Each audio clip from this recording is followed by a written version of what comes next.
ఇందూని సీఈఓగా ప్రకటిస్తారు. ఇక అక్కడ ఉన్న ఇందూతో అక్కడ ఉన్న వాళ్ళ తాతయ్య సుభాష్ ఇలా అంటూ ఉంటాడు. సీఈఓ అవ్వడం అంటే మామూలు విషయం కాదు.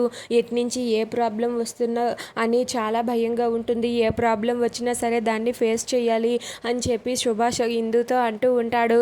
ఇంతలో అక్కడ ఉన్న రేఖ అయితే ఆ ఇందూ నేను చెప్పిన మాట కాదనదు.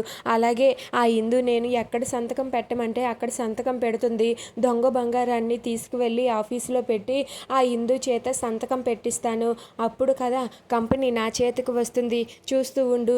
ఇక నుంచి నా కంపెనీ నా చేతిలో నుండి లాక్కునే ప్రసక్తి ఎవ్వరికీ లేదు అని చెప్పి ఇందూ అంటూ ఉంటుంది. ఇంతలో అక్కడ ఉన్న సుభాష్ అయితే ఇందూతో ఇలా అంటూ ఉంటాడు. రేఖ లాంటి వాళ్ళు చాలామంది ఉంటారు. రేఖ ఒక్కతే కాదు, చాలామంది నిన్ను వెనక్కి లాగాలని చూస్తారు. నువ్వు మాత్రం చాలా జాగ్రత్తగా ఉండాలి అని చెప్పి సుభాష్ ఇందూకి ముందుగానే ధైర్యం చెబుతూ ఉంటాడు. దాంతో ఇందూ అయితే నేను జాగ్రత్తగా చూసుకుంటాను తాతయ్య అని చెప్పి ఇందూ అలర్ట్గా ఉంటానని అంటుంది.